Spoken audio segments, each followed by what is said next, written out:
Hi there, everybody. Welcome to Bolivia Political Crossroads, episode number 66. Today is Saturday, August 14th, 2021, and it's a pleasure to be here with you, Ernesto, as always. How you doing? Yes. Oh, great. I'm very happy to see you again. And we are looking at Bolivia from its inside perspective and from a northern perspective. So let's see what comes out of this. It's interesting times. Things are, as always, things are moving quick and things are shaking also in Bolivia. So it's good to have an analysis every 2 weeks. So here Sure. we are. There's always a lot going on, isn't there? Um, I think a good place to start, perhaps, would be, well, I guess yes. This is our first show since August 6th, when we had our Bolivian Independence Day, and um, I didn't know much about this, honestly, but you can tell us a little more, perhaps. So on August 6th in Bolivia, the tradition or protocol is that the president, in this case Luis Arce, gives kind of like sort of like a State of the Union type of address, right? And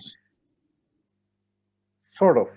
sort of. Um, Yeah, because things have changed. I know that what I'm going to say right now it's a little bit too too nitty gritty, but since we're talking about Bolivian politics, it's That's all important to right. do it. The 6th of August usually is a time where the president addresses the nation and gives a report of business of the 12 months. Hmm. That's what the Constitution says. That's what has been happening ever since we recovered democracy in 1982. Hmm. Um, this year, however, that didn't happen. It was announced by the president, by the government, that this 6th of August, the president was not going to give a report to the people of Bolivia. He was just going to make a salutation to the people of Bolivia because of the 6th of August, which is the Independence Day. Yeah. That the report would be given in November, which is when he took over, when he swore to the presidency. Okay. That's going to cover a year of the presidency. Yeah, it makes administratively it makes sense Right. because up to this point he hasn't even been a president for a year. So what he's Yeah. gonna write a March. report for When did he take office again? Uh, November, November. Thank you. Why do I keep saying mid-November. March? Yeah, Oh, it was yeah, November, December, January, February, March, April, May. 8 months, more or less. yeah, 8 months. Yeah. 9 months. So it makes administrative sense anywhere in the world that it's a 12-month period which we give a report at, and it's okay. Hmm. So everybody says, okay, it wasn't a big fuss, but it was just people didn't understand what was happening because we used every 6th of August a report goes on, and then they said no, it's not gonna be a report. It's gonna be a short, underline it, short salutation of the 6th of August. Well, came the 6th of August and he starts speaking. I saw the whole thing. That's why I can really make a good chronicle because I swallowed the whole thing because as a result of my endeavors as an analyst, because I wanted Yeah. to share this with you.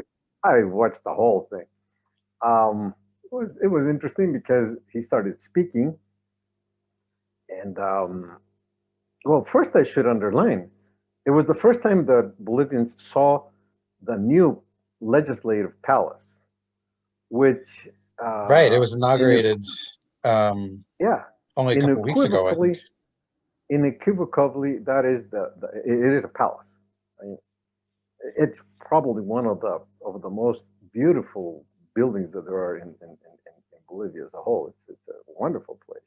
It probably costed also millions of dollars. That was a big criticism because we are undergoing a crisis time, and here we go. We are initiating. Well, we're estrenando all these beautiful buildings and very costly buildings in La Paz. It's contradictory to the situation, but okay. Yeah. That went on. The thing starts, and he starts speaking. He is the president. Um, I was surprised because it was not a short salutation. It was a report. It Hmm. was he was going through through the actions that the government had taken in different areas, especially in the economic area and in the vaccination, because this government is very inclined in inflating what they're doing towards the vaccination. It's like Añez had not vaccinated anybody. Well, she couldn't. There was no vaccine in the It world. didn't, yeah. They're blatant about lying, you know. She didn't vaccinate anybody. We're vaccinating everybody in Bolivia. Well, what do you expect, you know? But still, they do it, you know. They're like Trump, you know. They don't care about lying. They just lie out outrightly, you know. Yeah. So the guy starts his whole speech with the economic, and the economic is everywhere in the world is the same. We're rebounding, okay? Pretty The hard not to economy, rebound from when you hit very bottom. hard. When you reach the bottom, you have to rebound, and the rebound is usually exactly that. It's very agile because you're not going to grow 1% in a rebound. You're going to grow more than 1%, 2, 3, 4%, or 5%. You know, Mm-hmm. so that's exactly what's happening in Bolivia. There's a rebound, and the growth is expected to be significant. That doesn't mean that we're growing to the same level. We're not going to reach the GNP level of February 2020, but in terms of percentage of the rebound, yes, it's going to be important.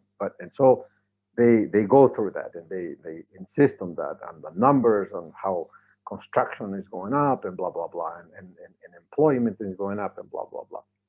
Okay, then they go on the vaccination. The report goes on, and then he starts talking about politics, and well, all the time he talks about politics, but in the middle of the Yeah, he doesn't report, miss an opportunity.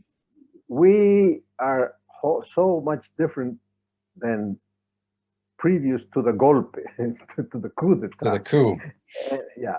The first time there was a reaction to this, oh, you could hear that in the hall, but that was it. But he repeated that a couple, well, you mentioned 50 times. Yeah, the newspaper, that's what I saw. They said 50 some times during a speech, he used the term coup, which is a provocation. So these guys, the opposition guys, really got fed up with it, you know. Mm-hmm. And I guess it was in the third time that he said that they started screaming and yelling against him. And this is important to point out. I was watching TV. What does that mean? We watch the only channel that transmits this from the room is the government channel. Right. The channel number 7 of Bolivia TV. Okay. Then the rest of the channels also retransmit. They get hanged. Yeah, they transmit this, but from that only camera. They don't have their own cameras there because they're not allowed to do that. The only allowed camera there is the Bolivia TV camera, the state camera, the government camera. Yeah, so everybody in Bolivia is watching what they are filming. Actually, you couldn't see. It was sort of ridiculous because you would see the president come to a halt because he supposedly was being interrupted, and really you couldn't even. You could hear a little bit of the interruption, but not too much. But he halted, and he looked very mad when he stopped, and then he stopped for a minute, 2 minutes, and then he would restart. You know, he would restart with the same with the same words. You know, as I was saying, you know, there was a coup d'etat, and again, you know. So this thing, you know, it was embarrassing to a point. I guess it was embarrassing to him because there were too many stops, there were too many halts, and these stops were for extended period of time. In the speech, a minute is too long, you know, and so it happened. Yeah, sure. But we could not see the people that were blocking him. It was just we could only see the result of it, not the cause of it. And it almost seemed like, why is he doing this, you know? I could perceive what was happening, but it was just a perception. But see, thanks to technology nowadays, you can see everything because hours after that, people put the cell phone videos, what they had, start videos from the phones, sure, all over the place, and you could see what was happening. Really, you know, they filmed these guys, and the opposition guys were really yelling, and they were, probably insulting the president. You know, because they said all kinds. You couldn't really exactly tell what were they saying because everybody said a different word, but it was loud, it was interruptive, it was difficult to speak with them yelling, and that's why he had to stop.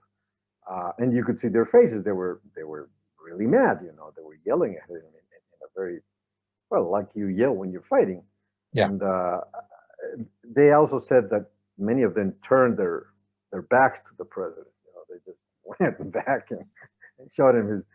Good. Yeah, it was good. But okay, that was the end of it.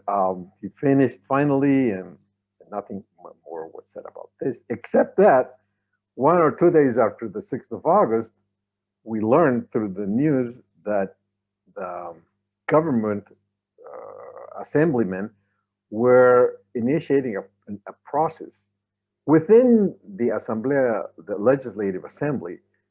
It's called an ethical process. They have a rules Okay. by which they go by, and within those rules there are sanctions. If you violate those rules, then you receive sanctions according to the gravity of the rule that has been violated by you. So what they did is they're initiating a process to these people, to the opposition congressmen, because they say that they misrespected the president, they insulted the president, and they're asking for a sanction of 12 months of suspension of the quote unquote guilty people. Terrible. It is just terrible because I don't know. The analysis is that, of course, this is a way to undercut your freedom of speech. They're going to say, Yeah. but that's not freedom. You cannot go and insult the president in the middle of a speech in the assembly. Yes, but the president lied and insulted us because he was insulting the people Yeah, of the right. we were talking about this. He's provoking. Yeah, he provoked it. Oh, To talk about a coup. Everybody knows that at this point in time in Bolivia, that the most heated political, I don't know, butting of heads is those who insist there was a coup and those that insist there wasn't. Or right. And on August 6th, on Bolivia's Independence Day, on it from the president who, when he took office, said, "I'm going to be unifying and Right. govern for all Bolivians." He's just trying to get a reaction. That's it. You'd think it's intentional. No, it was intentional because of two reasons. One, um, the assembly guys from the government, they had already made some what are those called, paneles or whatever, printed things. They took printed things. Fue golpe, no fue fraude. Yeah, they took printed matter there, and I don't know. There were like 100 of those. Once the opposition started yelling to the president, they took out their pamphlets and showed them, and they were printed. You don't print those immediately. Yeah, they had them hidden there. They were waiting for the occasion. They knew it was going to happen. It was like a show that was going to put on for the public.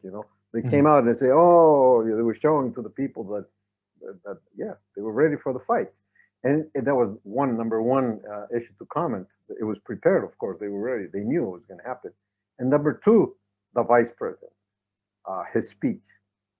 It was just this was out of this world because he was speaking like on the on a Martin Luther King's tone.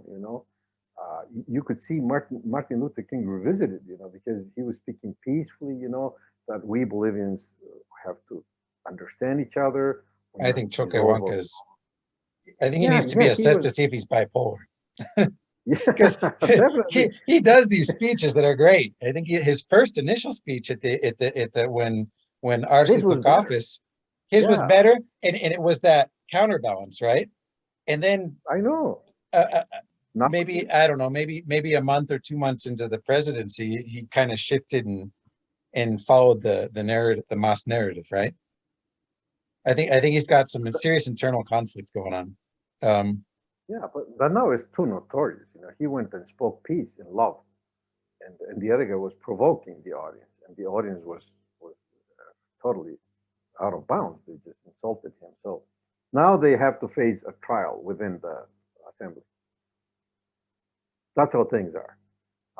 Was that free speech? I agree that it's not good.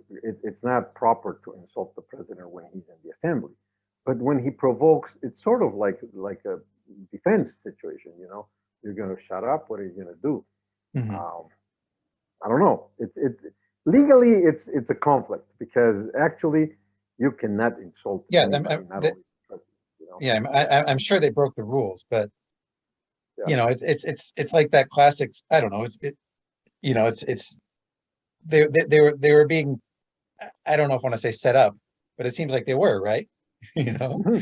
it's also their fault. I don't want to say it's their fault that they fell for it because I think they would have done it either way had they realized that this, you know, the process was going to be initiated.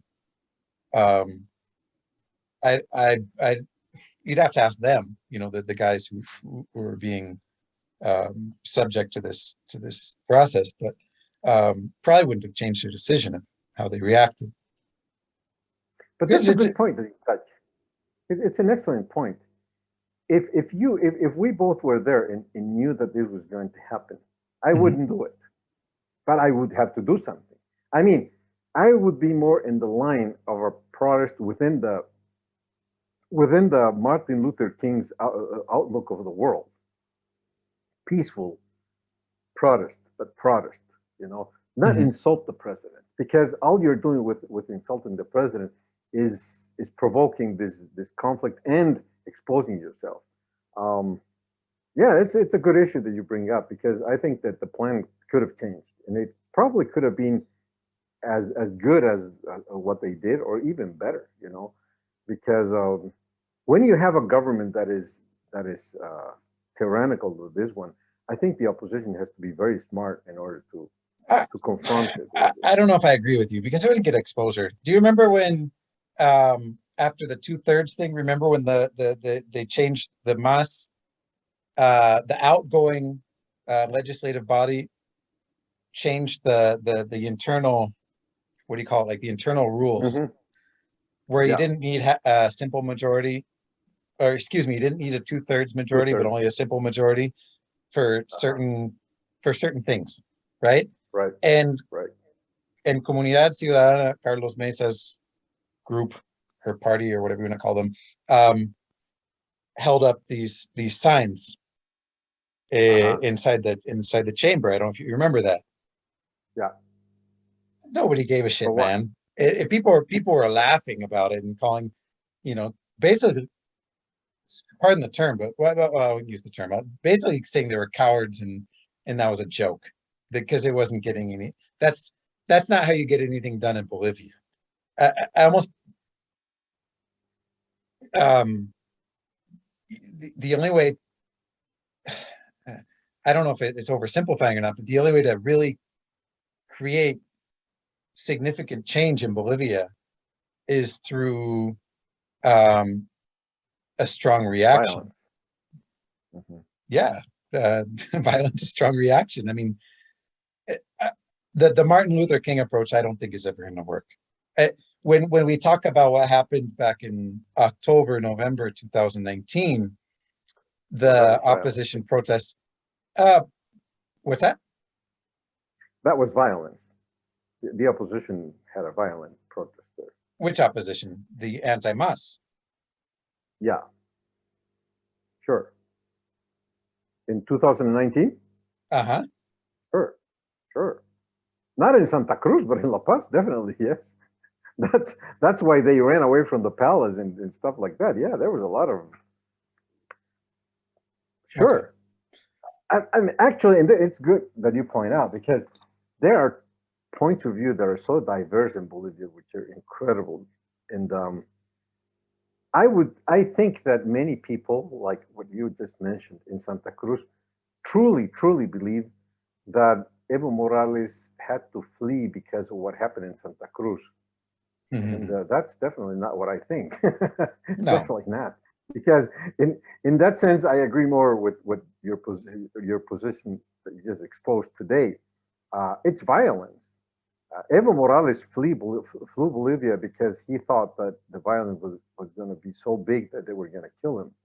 Um, in the streets in La Paz were firing. There was violence all over the place.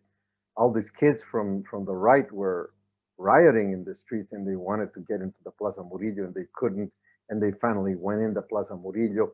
Man, it was very risky for him to go to the government palace, and under those circumstances. In fact, he never went back. These guys were in the door of the government palace. And not only in La Paz, you know, in the roads in the Altiplano, and they were taken by people that were against the government. No, my feeling is that Evo Morales on November of 2019 saw that he was defeated basically because of the violence. It affected Santa Cruz. It affected because it's a big department, and people were expressing their discontent peacefully. That's exactly, Santa Cruz was the Martin Luther King's approach, but the opposition in La Paz and in Cochabamba, no, it wasn't Martin Luther King. They were violent, you know. All these guys that are in jail right now from the Cochabamba, the motorcycle guys. Yeah. No, they're violent, you know. And but it's good that you bring it to the discussion, because it's interesting how some people in Bolivia, especially in Santa Cruz, they really believe that they make him run away, you know, make Evo run away because they protested through, I don't know, 20 days or whatever, you know. No, I don't think that's true. I think he just got very scared because I think he was unprotected. He was unprotected and extremely unpopular. I mean, when you mentioned violence, I was in La Paz or in Cochabamba, but everything I saw, when I say from the media, you know, social media, people filming from their apartment buildings and that kind of thing, was most of the violence was in response to provocation. You know, if the anti-mosque protesters are out, and then Mas or Abel or whoever's organizing on that end brings in protesters from outside the city directly into zones where anti-mosque, what do you expect is going to happen? You know, it's like, oh no, you guys protest over here and you guys protest over here, so that there's no conflict, or but you know, I mean, that's intentional, and that's a provocation. So I mean, that I think in the end was a miscalculation by the MAS, because all of the deaths up until Abel's resignation were direct results of this. As far as I know, it's not like none of the pititas or the anti-mas protesters or whatever you want to call them were dragging masistas out of their homes and beating them to deaths in the streets. It was a direct result of protests going on, anti-mas protests going on, with masista protesters coming into those same areas. And so it's kind of a natural, I hate to say it, but a natural reaction. So Abel, and yes, what you're saying about Abel fleeing, because if he stuck around, I don't think he would have been killed, but I do think he would be in jail right now. Or at least he would have been put in jail for it. It's an interesting discussion, because people don't discuss this in Bolivia, as you know. The what ifs of if Abel had not left the country. Because, you know, my feeling is that what really twisted the whole power situation in Bolivia in November, it's always the same. That's why I say this, you know. It's not the people. It's the armed forces. It's the police, you know. What happened with Goni in 2003? Exactly the same thing, you know. Goni was fighting in order to stay in power, and the people were. But the police in the military have to okay, they have a sworn oath or whatever. Their job is to protect, and they have to protect the president, blah blah blah. But at the same time, they also have a moral obligation to, well, hey, you know, not kill people, to not kill their own citizens. Sure, especially if they're not. If their lives are not, if their lives aren't being put in danger. Sure, and that's exactly what happened in November, when they saw that this was just getting out of hand because people were very violent. See, what I'm trying to say clearly is that if everything would have been peaceful like in Santa Cruz was, because in Santa Cruz was peaceful, at least in the city of Santa Cruz, not in the provinces, but nothing would have happened because the armed forces wouldn't have had the argument to say, do you I'm remember sorry, where the do you remember I have to leave because I can't do anything, you know. The argument of the armed forces was, I'm not gonna have a repression system against all these people because I'm not here to kill. do you remember, That's it. sorry to cut, do you remember where the motin, the police mutiny or whatever we call it in English? Motin is mutiny, is that it? Started? Do you remember where it started? Cochabamba. It didn't start in La Paz. If It started in Cochabamba. Was it in Cochabamba or in Chuquisaca? Yeah, Cochabamba. It was in Cochabamba. Okay. Yeah, as a result of violence. But it replicated in other cities Everywhere. where there wasn't violence. Also, yeah. Santa Cruz was the last one, I think, where the most. It was towards the end. But it wasn't the same day, it was the next day. But anyway, it's yeah, sorry, go ahead. I just wanted to ask that because, well, I guess my point there is that the police were stepping down not only because of violence, because in Santa Cruz there wasn't violence. I mean, not in the city. There were the two guys who were killed in Montero, but that was a separate incident in days before, if not weeks before this happened. I think honestly, a lot of it, okay, I don't know what happened behind the scenes or if there was under the table money or anything like that. Like Camacho said his father was dealing with whatever. But what I do see from personal experience in that case was that the government, Evo, was, oh, the white cruceños are beating up indígenas in the streets and dragging them out. You know, what I just said didn't happen. He was saying was happening. And that was bullshit. That wasn't happening. And the police, I think, and I had plenty of interactions with the police during these. I live on a main street, and we were blockading, and they would have to get by. Sometimes we'd have to move the blockades. I remember lifting up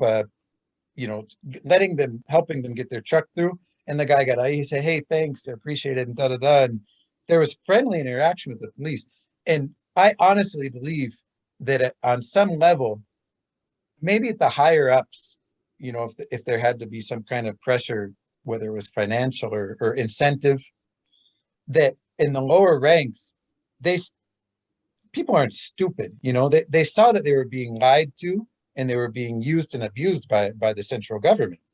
And also, I also think it was almost with the Bono, I don't remember what the name of the Bono was, but days before, where the government sent the equivalent of like 1.5 salaries to every police officer in the country. It was basically like a bribe saying, hey, you behave and stay in your place because we're giving you this money. I think it was, but you know, okay. No, my point there is that these police weren't stepping down because of violence. Almost they were doing it before there would be violence, and they couldn't have stepped down for other reasons if it wasn't for violence. Because if they would step down for any other reason, they would lose the game. That was it for them.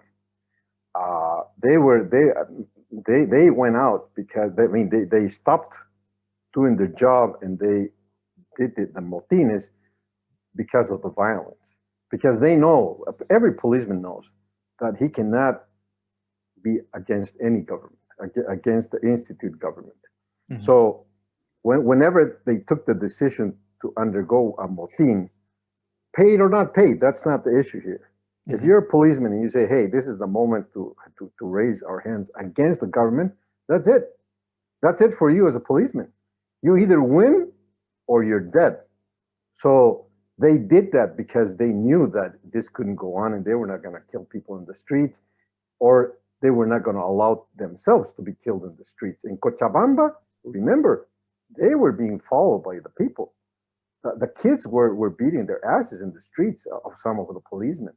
It's very hard for you to be a policeman under those circumstances because people are not going to follow you. So the reasons of the motin, in my opinion, basically were because they lost control. They couldn't do it. They couldn't do whatever the government wanted them to do, which was put order in the streets. And if you add to that their insatisfaction with the government, well, of course, it adds to that. It's in addition to that.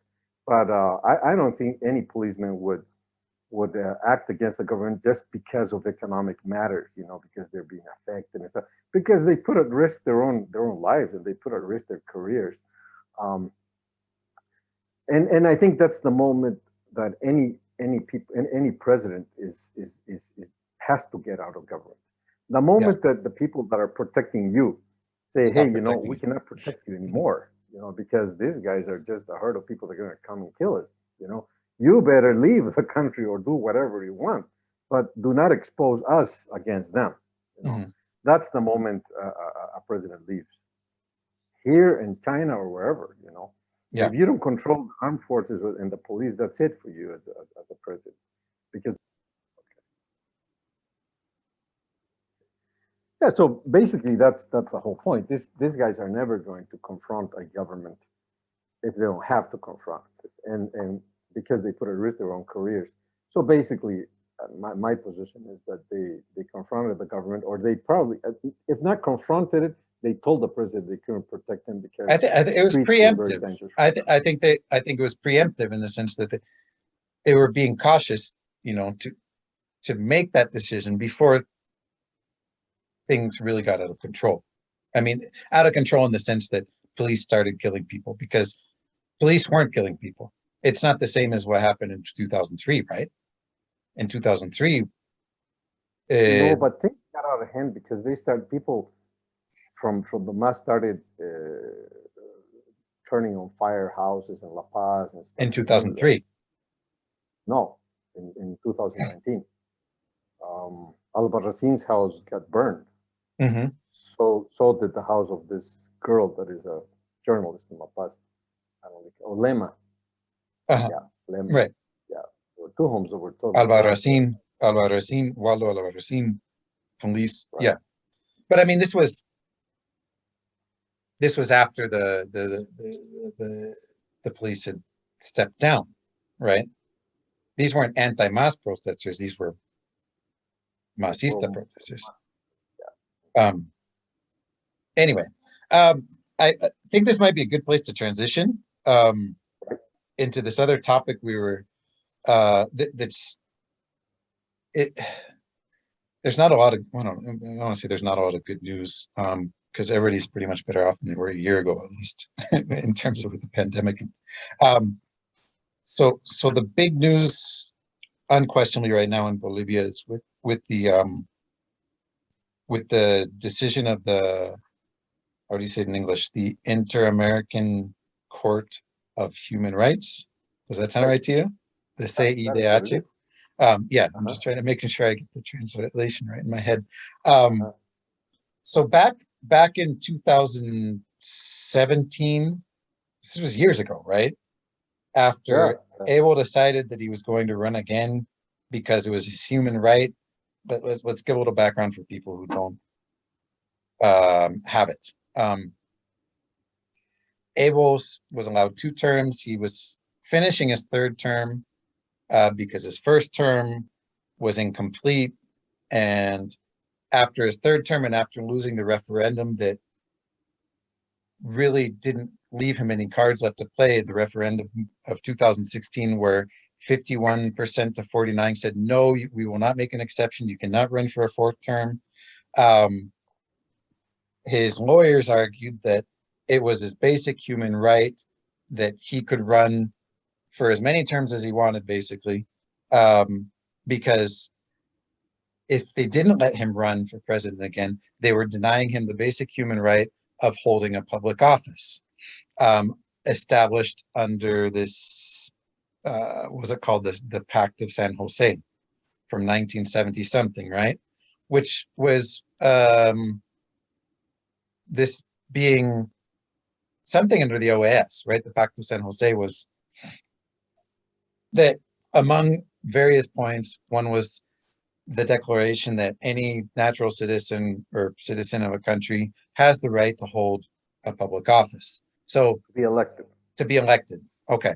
So his argument being that, no, you're violating my human rights. And if you don't let me run again, and of course that the basically the Supreme Court at this time ruled within Bolivia, ruled in Evo's favor and said, yes, you can run again because we can't violate your human rights. And that led us down the road to where we ended up in October of 2019. And so anyway, going back in time again, there was a case presented and before this court, an argument that this isn't right. This doesn't make sense. This is not the way that article should be interpreted, and it's anti-democratic and blah, blah, blah. This was presented by Colombia for a series of reasons that I don't think we need to get into, maybe. But basically as a last instance, right? Because within Bolivia, this wasn't going to get anywhere for reasons that are totally obvious. And secondly, because when people from Bolivia, this is the understanding I have, went to this court trying to present the case, they weren't given the time of day. So Colombia, I don't know if they acted, I don't want to say intervened, but it was who was it? It was a former president, right? Or was it the presented this case and it was admitted. It would have been nice for this for them to decide before the elections of 2019. It would have saved us all a lot of trouble, I think. But that unfortunately wasn't the case. And so just a couple of days ago, they finally gave their decision. Among the 7 judges, it was 5-2 that no, you don't just get to run over and over and over and over and over again as many times as you want because it's a human right. That's not the way it works, in as simple terms as possible.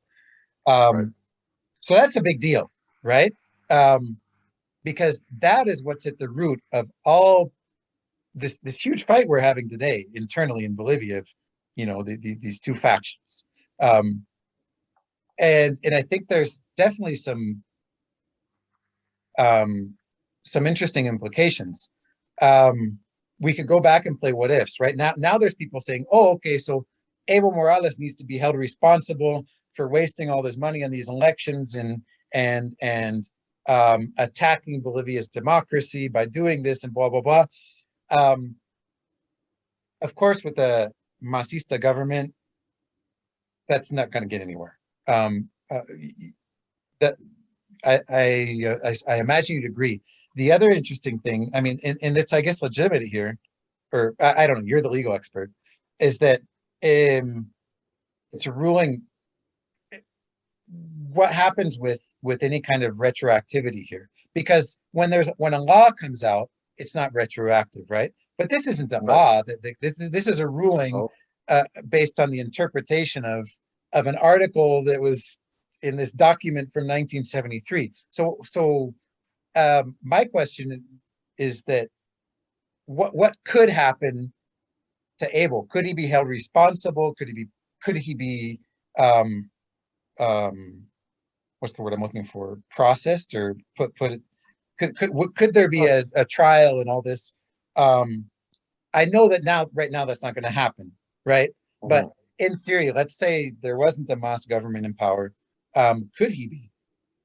So go ahead. I'll let you take the reins here. Probably that is the question of all this that happened yesterday or the day before. Of course, there is no easy question here, no easy answer to this. But let me just get into some issues. One issue that is very important.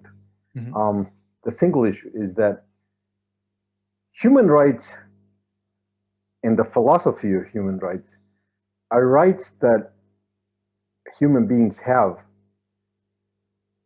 since creation. Okay? It's not because somebody wrote the Constitution of the United States in 86, I think, right? They're inherent. Suddenly somebody says, hey, you're free to speak, No, that's just the recognition that you as a human being has the right to speak, whatever you think. the freedom to speak. So what happens is that when they wrote the Constitution of the U.S. or the First Amendment, they realized they put it there in words, but that doesn't mean that that particular date begins your right. Your right has always been there. Right. It's just that the United States recognizes, hey, there's this right here. We must write it down so we don't forget about it. And but it doesn't mean that it wasn't before there. We are humans. Even more graphic is your right to life. Okay, it's not, a constitution cannot determine that from this point on you have the right to live, because before you didn't have the right to live.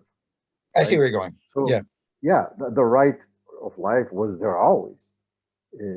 So we put them in constitutions just so that it becomes objective. Here it is written. Okay, so we don't all forget about this. So this is the same thing. Evo Morales thought that he had the human right. I don't even think he thought. I just think he was looking for. He was. Sure. It was shameless, and he knew what he was doing, and he knew what he was doing. Yeah. But let's just in the assumption that you make that we go to a trial. Mm-hmm. So he'll say, "Well, but I thought that it was my human right," and the other part, the attacking part, will have to say, well, how could you think this? Because human rights are always there, and whatever is not a human right has never been a human right. What you're proposing us as judges a new human right. a right that you never had. You thought you had it. You couldn't have thought you had it. And there's another good argument here. The philosophers of human rights, some of them, not all of them, depart from the thought, from the belief, from the principle that human rights have been given us by God. Okay, you as a human being, mm-hmm. So that it's your right to live. That it's your right to be healthy, to be protected by your government by health on health issues. So. Oh, no. The important part of this is this. We humans know what are our human rights. We don't need to write them down. We write them down just to make sure that they're respected. That's what universal, right? I mean, it's a given. It's a given, but it. It doesn't need to be debated or. No, that you have that right, mm-hmm. because you're a human being. So when you go to the analysis of Evo Morales, he as a human being had to know what you're saying, what you said, except that we're going to philosophize about it in legal terms. Mm-hmm. Evo, you did have to know that this was not your right, because we human beings know what our rights are. We have the right to free speech. We have a right to live. We have the right to be free in the world. We can encourage somebody that under a process, but otherwise, if you're not incarcerated under a legal process, you have the right to dwindle around the city, wherever you're from. So mm-hmm. This is the same, if you're in a trial against him, you'd have to argue this. You are lying to us because you knew from the beginning this was not your human right, because we humans know exactly what our human rights are. And this was a fraud. You committed a fraud because you wanted to argue your way through and make us believe that this was a human right when it wasn't. Finally, some court in the world states that this is not a human right. But it's not that from that point on, it's not a human right. It never was a human right. Never was. So retroactivity is not an issue here. He's not protected. It shouldn't be. Or shouldn't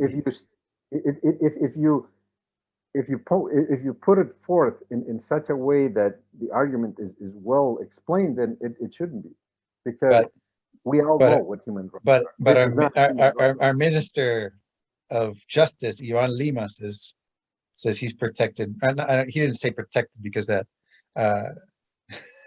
says that moving forward from this point on, That's a bad argument. That's a bad legal argument. Human rights are inherent to human rights, human life. We don't need nobody to explain them to us, but we do write them down. Just think about this, Paul, and it's very interesting because in the development of the law, Mhm. there are two schools of law in the world: the common law, which is United States, United Kingdom, and some other countries basically that were colonies of the UK, Yeah. and the Roman system. You know, uh, there are differences, but one of the main differences between those two schools of thought or of doing justice is that in the Roman system, everything is written. You write a law and it becomes a law. Mhm. In common law, because it's common, because it's a people's life, Yeah. it's not written. If you look for the Constitution of the United Kingdom, you probably spend many hours looking for it because you won't find it. There is no such thing as the Constitution of the United Kingdom. They're truly a common system. they have piles of customs, and that's Okay. it. So nobody can come up and say, hey, this is our constitution. No, there is no such thing as constitution. It's just the custom in the UK says what things are or when things aren't law, or what things are basic rights or what things aren't basic rights. Mhm. So yeah, I think that it would be a very interesting trial for a lawyer. That would be very challenging, and it would be. It's not fruitless, It would be interesting to try him. Not in Bolivia because, like you say, he has all the courts are bought by him. He Yeah. has under his power all the courts. But it would be interesting to go to an international court and see what would happen there because the arguments would be good. And well, that's my answer to the question. Ahora, why what really surprises me of what happened in the Inter-American Court is that there Mhm. were two votes against this resolution. Yeah, Yeah, I I didn't want to read what investigate they who these said. guys. Yeah, I didn't investigate who these guys were. Oh, Um, I know one of them. I know who he is. okay. Safaroni. Uh-huh. Uh, he's a damn good lawyer. He's a damn good lawyer. He's one of the best that there are in the world, I guess, on criminal law. And he's a good thinker. He's not only a good, well, in fact, I would say he's probably a better thinker than a better doer. I don't know how many trials he's had in his life, but he has written a lot. Uh, our criminal code in Bolivia was probably he's the author of that, one of the main authors of that, Huh. because he's damn good. And I've read his book, and when I took criminal law, that was the basic book we read, and it's a very good book, and he's a thorough guy. But you know, his his uh, his uh, debilidad, his weakness is Weakness. politics. His weakness is politics. He's from the left, and It shows. Zaffaroni helped Evo Morales when he flew Bolivia. Um, I don't recall. Oh yeah, when Evo Morales was supposed to be a candidate for the Senate in the Oh, right. elections In Cochabamba. For Cochabamba. in Yeah. Cochabamba, there was a legal Ah, a he was legal one of the confrontation lawyers. there. He was one of the lawyers. Yes, he was the main lawyer. Yeah. So he's paying his bills. It says very bad of him That's because unfortunate. I want to see what he wrote there because I just want to see what he wrote. I don't know what he wrote there. I can't even guess what I wouldn't know what to write there because how can you argue that Based on what you just said, human rights are on, on an eternal on an inherent eternal and basis you universal. can be Yeah. reelected for a government? That just doesn't make sense. But since he's so bright, he probably has very good arguments. I don't know, but Mhm. he has had to write something there that makes sense at least. And but it is very poor that he did that. Yeah, absolutely poor. He should have resigned. In Bolivia and also in the United States and anywhere in the world. It's a conflict of interest, right? Right, right. He should have said, no, I can't deal with this, and I'm going to leave this. He should have not seen that case in particular. He could have stayed in the court, but not seen that case, you know. But he did, and that was pretty poor also. He was probably pressed to see it. Probably pressed by politics, by Evo Morales, by Fernandez in Argentina. Are these lifetime appointments on this court or no? No, no. They're, I don't recall the number of years, but they're like for 10 years or something like that. Yeah. Okay, interesting. Yeah. It's terrible. What happened? It seems kind of terrifying to me that somebody in that position would feel that pressured, or that somebody like Evo Morales would have enough clout, I guess, or influence to make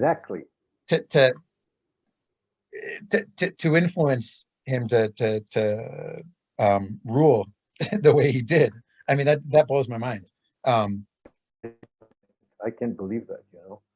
I don't know what kind of arguments can make this guy do what he probably didn't want to do. I don't understand that. Or the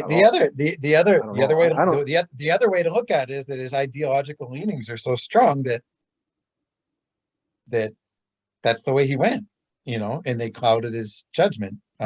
If you don't agree with the so anyway.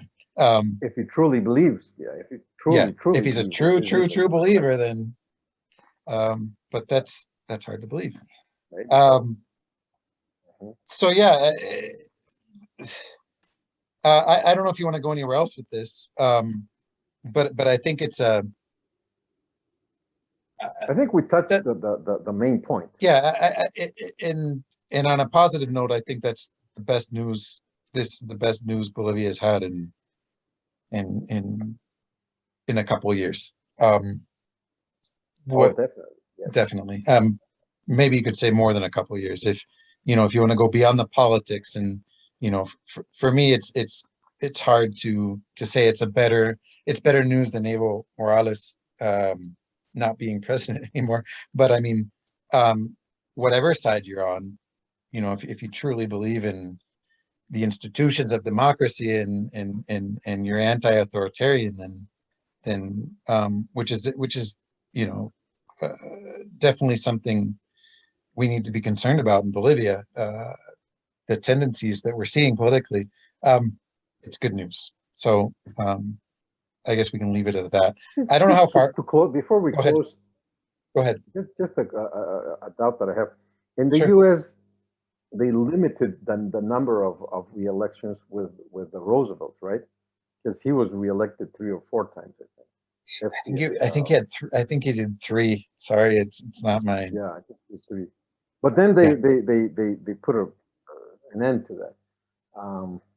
I'd love to see the rationale behind that, but it was pretty similar to what we're speaking about, because in the States they also had that problem, and they re-elected Roosevelt and re-elected Roosevelt, and if he kept going, he would probably be re-elected again, but they put a stop to that, it couldn't be so. I would love to see the arguments, because there had to be arguments in order to approve that limitation. And I guess that limitation is within the constitutional realm, right? I guess it is. I can't give you an answer because it's really, I don't know. I don't know when it was implemented, the 2-term limit, and I honestly have no idea. So, sorry, I can't help you there. No, but it's because it's part of the whole thing, it's the development of democracy. As soon as they touch an issue like this, it comes out, and it seems like in most democratic places, the answer is the same. No, this is not a human right. You have to stop this guy. It's very interesting. Yeah. How far are we? I think we're about an hour in. Okay. We could touch on the Añez case. I'd feel bad if we didn't, because we should. Yeah. It's so important. It's so important. Yeah. I agree with you. So I mean, there's there's not really any new developments here in terms of anything coming out in the news or what might be considered a light at the end of the tunnel for her, that she's going to be released. She's going on 5 months of being in prison, and she had some health issues. She probably has some health issues, but something that was serious enough where she had to go to the hospital, and they let her out. She had to go to a public hospital because she couldn't go to a private hospital because they didn't make the request in the allotted time, whatever. But I think it's worth talking about where we stand with Miss Jeanine Añez and what's going on with her. And Yep. Go ahead, because I mean, you've got. It's the whole thing is just so terrible because her health is really breaking down very badly. As I told you at the beginning of our conversation, I didn't know this, but she is subjected to one space, to one room. And she doesn't go out of the room ever, never. She has permanent guards watching her. And now that she cannot even walk, she has to ask the guard in order to take her to the bathroom and back because she can't move herself alone.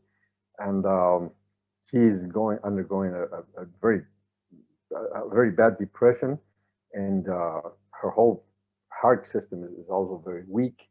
And the government wouldn't let her go to the hospital. That's just something that absolutely ununderstandable. How the government influences the judges, the whole judicial system, so they wouldn't allow her because she should be in a hospital right now. I think that's the whole point is that she should be in a hospital. She cannot be in the hospital because the judges would not allow that, and the judges wouldn't allow that because the MAS is not willing to allow that. That's living under torture. She is undergoing torture every day of her life, and nobody is doing much about this. I'm really appalled at it because in the end, Paul, even if she was the president, she was a bad president, which is not in question right now. Well, that's the question that comes up here. I mean, is any of what's going on with this process respecting or following the protocols of due process? Because yes, there's what do they call the juicio de responsabilidades for sacales and cata and all this. What should be going on? In an ideal world where the justice system worked, what position would she be in right now? She should be free, because the only crime that really could be, she could be tried without the juicio de responsabilidades, which is the trials that are special for presidents. Mm-hmm. The only crime that she purportedly committed before being president that she is being accused of is sedición, which is sedition. Yeah. Which means that she. So the only formal charges at this point are for sedition. Oh, no. She has 10 charges, but only one, in my opinion, makes sense at this point. That she allows her to be in a court that is not a special court for presidents. Okay. In an ordinary court. The only crime that she purportedly committed as a citizen is sedición. Sedición has 3 years of jail, which is a joke. Yeah, 3 years of jail. 3 years is the maximum penalty. Maximum penalty for that. Mm. And that wouldn't allow her to be detained at this moment.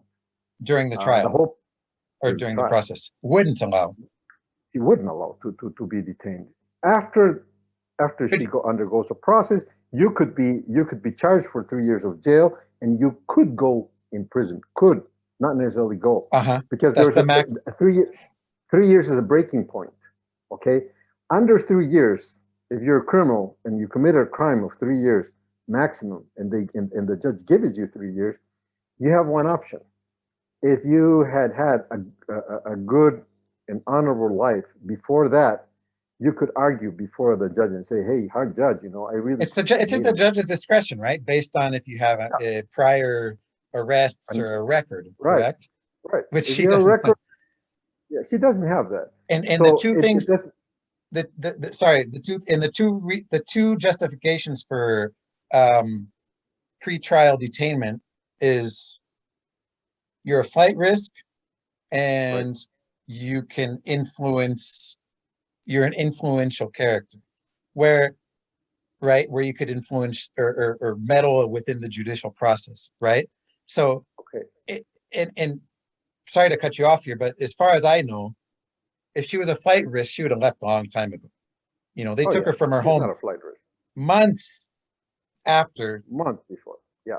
In March. Was it March? It was in March. It was in March. Arce took office in November. November, December, January, February, 5 months, man. If she was going to take off, she would have taken off long before. And meddling within the judicial process, we all know who meddles within the judicial process. and she is not, with her in her own department in Beni, she came in a distant second or third place when she ran for governor. How influential can she be? There is a third legal reason, but it's not the case either, you know. If you don't have a proven residence in Bolivia. Well, they took her from her home, right? Yeah, I know that. If you're a passerby in Bolivia, then you're going to be detained. Well, yeah, she's obviously a citizen and a resident, so yeah. Sorry, go ahead. You go back to where. No, those are the three reasons. She shouldn't be in jail at all with preventional detention. She has no reason to be. Because the other charges, which are many, I don't recall the number, you know, have to do with crimes that she purportedly committed when she was president. Mm-hmm. And that is in a whole different scenario. A whole different realm. in a common, in a different trial, not in this type of trial. So she's absolutely illegally in jail, and but nothing seems to. What really surprises me is, one, the legal situation that we've explained is not so thoroughly, but it's understandable, I think. But what I cannot understand is, or maybe I can, but I cannot admit, is the behavior of people like Mesa and Camacho. You know, even if they don't like her, because they could argue thousands of things, but it doesn't matter. She was representing the opposition. Yeah. She was representing the people that were fighting for democracy. She was representing the people that overtook government in November of 2019. Mm-hmm. She was representing them. So she was there because of them. No, she has been abandoned. I see what you're getting at. What you can't is why is everybody letting this happen, right? Right.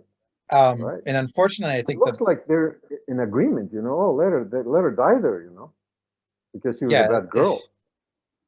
What I think it comes down to is that because she's a bad girl. Sorry, it's not funny, but I'd like to think it's not that simple. I don't have much faith or much confidence in Camacho's, I don't know if you want to say moral integrity, in terms of him being the person who's going to lead a movement to get her released. If there's anybody who's self-interested, it's him. And he started his own narrative, or his own, you know, they were definitely political opponents pretty much from day one. If we want to be speculative, I think Camacho holds a grudge because Camacho wanted to be president. Or in his mind, it should have been him and not her. And so Mesa, I'm not so sure. I just think Mesa, shit, I don't know. He's tired. He doesn't have the and I think everybody's frustrated. You look at the MAS and how they operate, and how this government has been and is now doing things, and there's nothing you can do about it within Bolivia. You know, October, November was as good as it's going to get in terms of organizing opposition protest to attain a certain result. And after the pandemic and everything else, people are just focused on getting their lives back to normal in terms of having a job, having money to put food on the table. And politics has kind of taken us as second stage. Unfortunately, unfortunately for Miss Añez and for everybody, because albeit one of the reasons I don't want to be in Bolivia anymore is because I'm not optimistic about this ever getting any better. So, but anyway, go ahead. Okay. It's hard to argument against some of the points that you made, but I don't think that's the point. I think that she was there representing them. That's the whole point. But it doesn't matter what she did, or even it doesn't even matter whether Camacho thinks that she should have been president, should have been him the president, not her. All that in politics is non-important when you're a politician and you're looking for your benefit, because politicians are like businessmen. Business people look for money. I don't think there's. I think the Mas made. Sorry, sorry to cut you off here. There's a couple things I wanted to say. And when you talk about benefit, she's not popular, man. Nobody. No, but in the Mas, that's not the point. In the Mas, real quickly, the Mas was very smart. Why do you think she's in jail and not Camacho and not Mesa? No, I can understand that. But okay, she's not popular. She's pretty well tied with corruption and all this, and I think that's correct. Yes, but right now she is being tortured. If you're a politician and defend her, not her government, you make it clear she's a thief, but she's a human being, and you defend her human rights, wouldn't you gain? I think that's an easy thing to think about. I mean, okay, it's a given, if you start fighting, it doesn't matter what she is. It doesn't matter whether she was good or bad or corrupt or non-corrupt, whatever. Now, a lady is dying. You can see that. She cannot talk. She cannot walk. She cannot do anything. And the government is subjecting her to this situation. You're a politician. You want to gain popularity. You want to gain affection. You want to gain votes in the future. Mm-hmm. You wouldn't defend her cause as a human rights cause. I think they don't even think about it. That's my point, because it's to their benefit. And in political terms, I don't think there's losing in this, because it would even make him look. Do you think they're not doing it because loyal. They don't think they'll get anywhere, even if they look to international instances? Because she's so. No. See, that's the whole point. And I discovered this personally in the latter days. She has no team working with her. She has no team. The only team she works with is her daughter and her son, and the lawyers. The lawyers are not politicians. The lawyers are lawyers. They just know the book, and they go to the trial, and that's it. They write the documents. That's it. They are not. Lawyers do not have political minds usually. Yeah. Some lawyers do, but it's probably 5% of the lawyers. I understand what you're saying. Mind. They're not politicians. So my point is that she doesn't have a strategy team there, and it's terrible, because if you don't have a strategy team, you're lost, and she's lost because of that. She does. My point being, where do I want to point this thing? Nobody in the world, objectively, not from a point of view of the news, nobody in the world knows her situation. Nobody knocked the door of the Human Rights Interamerican Court and denounced what's happening with her situation. Nobody in the United Nations knocked the door of human rights organizations within the UN family of organizations to say, hey, this lady is being subjected to this and that, because her team is so small, because her team doesn't have the resources, intellectual resources, and money resources in order to move in the world. Mm-hmm. When we were talking about the Camacho going to with the former president of Colombia to the OAS and Quiroga. Yeah, he flew a plane. Somebody has to pay for the plane. Somebody has to have the idea to go there. Somebody has to have the speech to express your thoughts vis-a-vis the OAS, the Interamerican Court. Who determines whether you're going to fly or not? A team, a political team says, hey, it's good that you get into the plane and go to Washington or wherever. She has no team, and you need a team to do this. Okay, that's from her part. So what I mean is that it's an easy game for a politician right now to defend her politically. It's not They got nothing to lose. complicated. They have nothing to lose. They have everything to win here because the lady is being tortured every day. So yeah, 5 months they in don't- isolation is they don't definitely do it. torture. I think this is just terrible. The I don't know if it's hatred. I don't know if it's egoism or whatever. I don't know what it is, but it's just they don't do it. And they're losing a possibility to grow politically. Both Camacho and Mesa, for different reasons. I don't know what the reasons are, but they're both losing the whole ball. They're bad politicians. That's the whole point.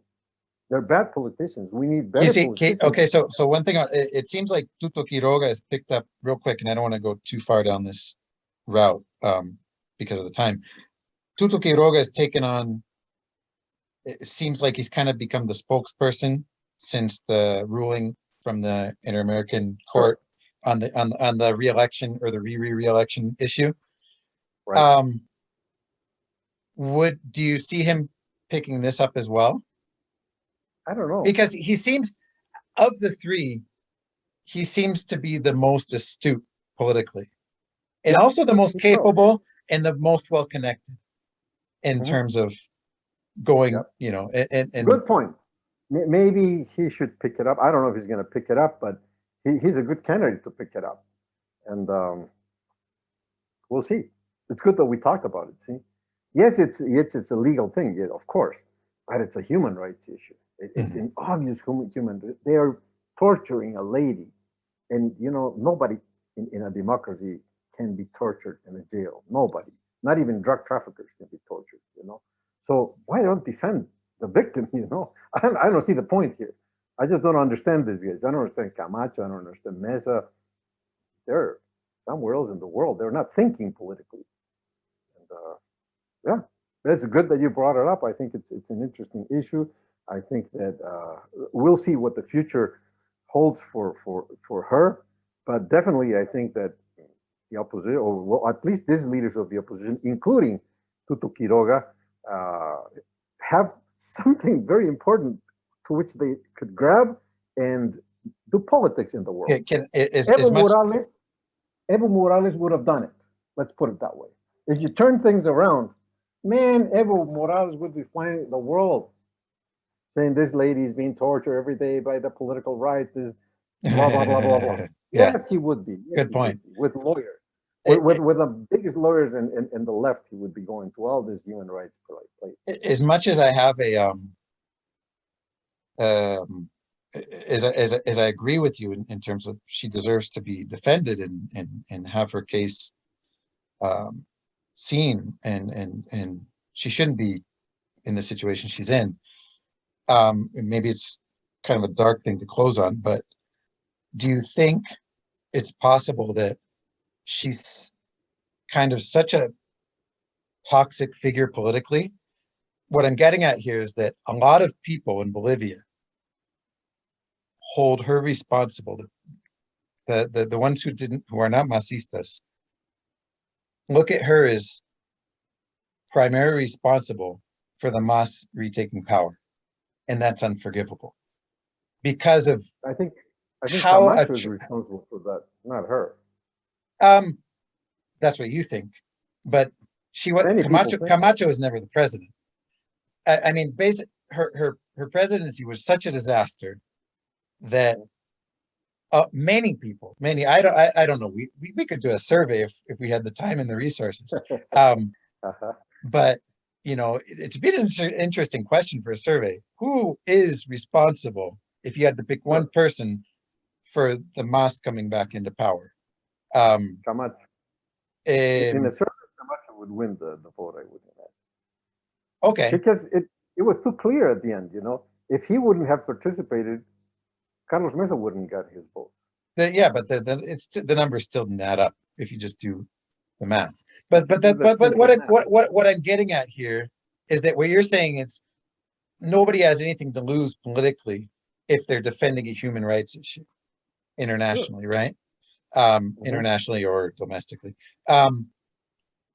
But if you're a politician, what weighs heavier? Defending a human rights issue or defending the reason or the person who embodies the reason the Mas came back into power? If you're, so do you kind of see where I'm going with that? Sure, I see what you're Um, going, but you're defending human rights. You're defending a woman. It's not just but again, a victim. in before Bolivian public opinion, again, if you went back and did this survey, I think the numbers would be pretty high. And I think in the end, and unfortunately, a lot of people don't give a shit about due process or what's right according to protocol and the way things should go in Bolivia. Look what happened to Evo Morales, right? With I mean, he would be in the same situation as Añez if a not non-Masista president were in power right now, in the sense that starting processes against him for the phone call and the sedition and blah blah blah. I mean, what I'm saying here is that if you ask people in the same light, should Evo Morales be in prison or people say they should fucking kill that guy, just kill him, get rid of him. I truly hope, sincerely, I hope that what you're saying is true. I hope that the reason they don't back her up, even as a human rights instrument, is because they think that she was the cause of Evo Morales. I don't think that's right. You know why I think they really don't back her up? Why? You mentioned passing by. Because they are not present because of her. I think that they have a personal grudge against her, and they see her as their personal enemy because Camacho couldn't have been president and says, she's the person guilty because I should have been the president, and she's the guilty one, so screw her, And I think that probably even Mesa thinks that way. I think he probably thinks that, she's the one that hit this whole thing. I would have been the president. I don't think it's so much weighing how this would play in the future, because my feeling is that it wouldn't play bad in the future. But people have such resentment in their minds that they're not willing to do even the right thing, even something that would be beneficial to them, because they have a grudge. Grudges are terrible. Yeah. That's a good way to say it. I don't know. Yeah. Well. All right. It's always interesting. Sure is. I'm glad we got to touch on the last point, and I feel bad for her in that situation. But yeah, it is where it is. All right, man. Until next time. All right. Thanks, everybody. Yep. Have a good time. Enjoy. We'll see you. Have a great weekend, everybody. Bye-bye.